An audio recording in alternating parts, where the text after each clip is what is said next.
Plastic মুক্ত ধৰিত্ৰীত প্ৰকৃতি সংৰক্ষণ আৰু জীৱজগতৰ কল্যাণ সাধনৰ অৰ্থে সাংস্কৃতিক নগৰী তেজপুৰত বিশ্ব ধৰিত্ৰী দিৱস উদযাপন কৰা হ'ল। তেজপুৰ ডেকা বৰুৱা চুবুৰীত স্থিত সুকুমাৰ কলা মহাবিদ্যালয়ৰ ভৱন প্ৰাংগণত বিশ্ব ধৰিত্ৰী দিৱস উদযাপনৰ এদিনৰ পূৰ্বে প্ৰতিভাৱান ছাত্ৰ-ছাত্ৰীৰ চিত্ৰকলা, কবিতা, ৰচনা আৰু নাট্যৰ পৰা বিভিন্ন কলাত্মক প্ৰদৰ্শনৰ বাবে দুদিনীয়াকৈ উদযাপিত হয় বিশ্ব ধৰিত্ৰী দিৱস।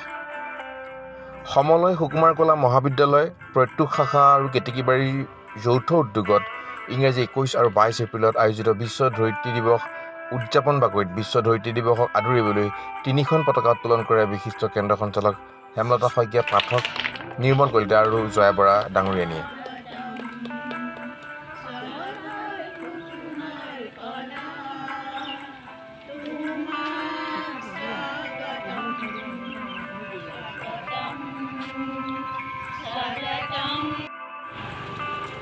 জনাইছোঁ আৰু নৱবৰ্ষৰ বহাগৰ অলপ লগতে নৱবৰ্ষৰ শুভেচ্ছা জনাইছোঁ। আমি আশা ৰাখিম আগন্তুক দিনবিলাকত আপোনালোকৰ সহযোগিতাই এই অনুষ্ঠানটো তেজপুৰৰ প্ৰতিভাৱান ছাত্ৰ-ছাত্ৰীৰ মাজত চিত্ৰাংকন প্ৰতিযোগিতা, ৰচনা প্ৰতিযোগিতা, কবিতা আবৃত্তি প্ৰতিযোগিতাৰে আৰম্ভ কৰা বিশ্ব ধৰিত্ৰী দিৱস উদযাপনস্থলীত সোমবাৰে প্ৰদৰ্শনীমূলক নাট পৰিৱেশন, মূল সভা আৰু বঁটা বিতৰণী অনুষ্ঠানৰ সমাগম হ'ব।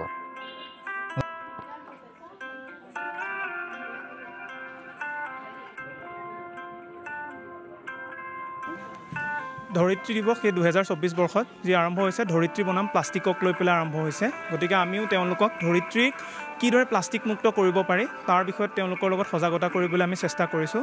আৰু যিহেতু আমি জানো যে ভাষণে কোনো ধৰণৰ আমাৰ ধৰিত্ৰীক প্ৰদূষণমুক্ত বা প্লাষ্টিক মুক্ত কৰিব নোৱাৰে, আমি তেওঁলোকক চিত্ৰকলাৰ জৰিয়তে হওক বা নাট্যৰ জৰিয়তে হওক বা কবিতাৰ জৰিয়তে হওক তেওঁলোকক আমি বিষয়টো অনুধাৱন কৰাব পাৰিব লাগিব। সেয়েহে আমি তেওঁলোকক ভাষণৰ পৰিৱৰ্তে আমাৰ এই সুকুমাৰ কলা মহাবিদ্যালয়ত প্ৰত্যুষ শাখা আৰু কেতেকীবাৰী শাখাৰ যৌথ সহযোগত আমি তেওঁলোকক বিভিন্ন বিষয়ৰ ওপৰত তেওঁলোকক ধৰিত্ৰীৰ বিষয়ে সজাগ কৰিবলৈ চেষ্টা কৰিছোঁ। আশা কৰোঁ তেওঁলোকে ইয়াৰ পৰা যিখিনি শিক্ষা লাভ কৰি যাব, গৈ পেলাই তেওঁলোকে আজি যি প্লাষ্টিক মুক্ত ধৰিত্ৰী গঢ়াৰ যি সংকল্পৰে চিত্ৰ আঁকিছে, আশা কৰোঁ তেওঁলোকে অহাকালি বা পৰৱৰ্তী সময়ত তেওঁলোকে সেয়া নিজৰ ধৰিত্ৰীক বচোৱাৰ ক্ষেত্ৰত প্ৰয়োগ কৰিব। ধন্যবাদ।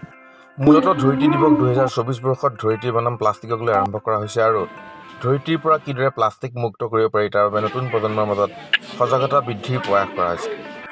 আজি বিশ্ব ধৰিত্ৰী দিৱস।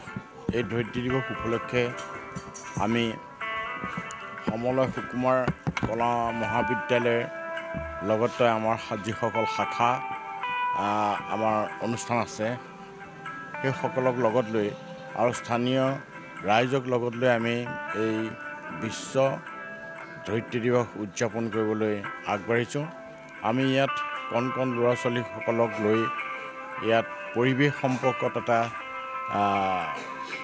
জ্ঞান দিব বিচাৰিছোঁ, যাতে ভৱিষ্যতৰ প্ৰজন্মসকল এজন সুনাগৰিক হৈ উঠে আৰু অঞ্চলটোৰ আমাৰ যি পৰিৱেশ পাৰিপাৰ্শ্বিকতা এইখিনি যাতে বজাই ৰাখিব পাৰে, সেই সম্পৰ্কত আমাৰ ইয়াত যিসকল শিক্ষাৰ্থী আছে আৰু যিসকল কৰ্মকৰ্তা আছে সেই কৰ্মকৰ্তাসকলে তেওঁলোকক ভালকৈ শিক্ষা প্ৰদান কৰিছে। আৰু আমি আশা ৰাখিছোঁ ভৱিষ্যতৰ দিনবোৰত এই নৱপ্ৰজন্মই সুনাগৰিক হৈ আমাৰ ৰাজ্যখনৰ আমি থকা অঞ্চলসমূহৰ পাৰিপাৰ্শ্বিকতাৰ সম্পৰ্কত গভীৰভাৱে অধ্যয়ন কৰি আমাক মানৱ জাতিৰ কল্যাণৰ কাৰণে চিন্তা কৰিব। ভাষণৰ পৰিৱৰ্তে চিত্ৰকলা, কবিতা, নাট্যৰ মাজেৰে নতুন প্ৰজন্মৰ বুকুত বিষয়টো অনুধাৱন কৰিব পৰাকৈ সুকুমাৰ কলা মহাবিদ্যালয়ৰ প্ৰত্যুষ শাখা কেতেকীবাৰীৰ যৌথ সহযোগত বিভিন্ন বিষয় সামৰি ধৰিত্ৰীৰ ওপৰত সজাগ কৰিবলৈ চেষ্টা কৰা হৈছে বুলি জানিবলৈ দিয়ে প্ৰত্যুষ শাখাৰ কেন্দ্ৰ সঞ্চালক হিমাংশু ভাৰত ডাঙৰীয়াই। এক বিৰল প্ৰতিবেদন।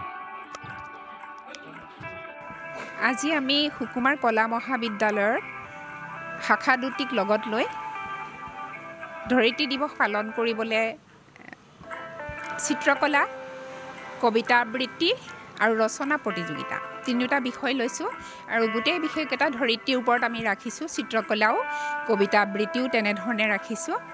বিশ্বহৰণ কবিতা আমি ৰাখিছোঁ ৰত্নকান্ত বৰকাকতি দেৱৰ, আৰু নলিনীবালা দেৱীৰো ৰাখিছোঁ। আমি পৰম তৃষ্ণা প্ৰকৃতিৰ ওপৰত লিখা কবিতা গতিকে আমাৰ এটাই আকাংক্ষা যে শিশুখিনিয়ে প্ৰকৃতি বিনষ্ট হৈছে দিনে দিনে গতিকে প্ৰকৃতি সুৰক্ষা দিবলৈ তেওঁলোকে কবিতাৰ পৰা এটা জ্ঞান পাব চিত্ৰকলাৰ পৰা এটা জ্ঞান পাব আৰু ৰচনা তেওঁলোকৰ প্ৰদূষণ সৰু ক শাখাত প্ৰদূষণ আৰু খ শাখাত আমি দিছোঁ প্ৰদূষণ নিয়ন্ত্ৰণ গতিকে তেওঁলোকে যি হ'লেও তেওঁলোকে লিখিব পঢ়িব গতিকে প্ৰেক্টিকেল এটা তেওঁলোকৰ মনলৈ আহিব আৰু আমি এটা কথাই চিন্তা কৰিছোঁ ডাঙৰে চব জানে জানিও বাৰে বাৰে ভুল কৰে কাৰণ প্ৰকৃতি বিনষ্ট ডাঙৰৰ হাততে হৈছে গতিকে আমি এইটোৱে চিন্তা কৰিছোঁ এই শিশুখিনিক যদি আমি এই যেনেকৈ কুমলীয়া বাঁহ ভাজ দিব পাৰি ঠিক তেওঁলোকৰ হৃদয়ত যদি আমি প্ৰকৃতিৰ আদৰটো সন্মানটো বঢ়াই দিব পাৰোঁ আৰু সেইকাৰণে আমি এইটো পদক্ষেপ ল'লোঁ বিহু বতৰত মানুহে বিহু পাতে কিন্তু আমি এইটো পদক্ষেপ লোৱাৰ আমাৰ এটা অন্তৰত মহান উদ্দেশ্য আছে আৰু তাৰ উপৰি এইখিনিয়ে আমাৰ শিশুখিনিয়ে ধৰণীৰ ভৱিষ্যত আমাৰ ঘৰৰ ভৱিষ্যত দেশৰ ভৱিষ্যত আৰু তেওঁলোকক লৈ আমি এখন মানে সুন্দৰ প্ৰকৃতিৰে আমাৰ পৃথিৱীখন গঢ়িব খোজোঁ যি ধৰণে আমি এটা কথাই তেওঁলোকক কৈ থাকোঁ যে প্ৰকৃতি সংৰক্ষণ জীৱ জগতৰ কল্যাণ সাধন গতিকে আজি আমি বহুত শিশু লগ পাইছোঁ বিহু বতৰত কাৰণ এইখিনিৰ কাৰণে আমি তেওঁলোকলৈ আমাৰ কৃতজ্ঞতা জনাইছোঁ আশীৰ্বাদ জনাইছোঁ আকৌ আহক আমাৰ ইয়াত জড়িত হৈ থাকক আৰু অভিভাৱকসকলকো মই কৰজোৰে তেওঁলোকক অনুৰোধ জনাম আৰু তেওঁলোকলৈ মোৰ গভীৰ কৃতজ্ঞতা আগবঢ়াইছোঁ হয়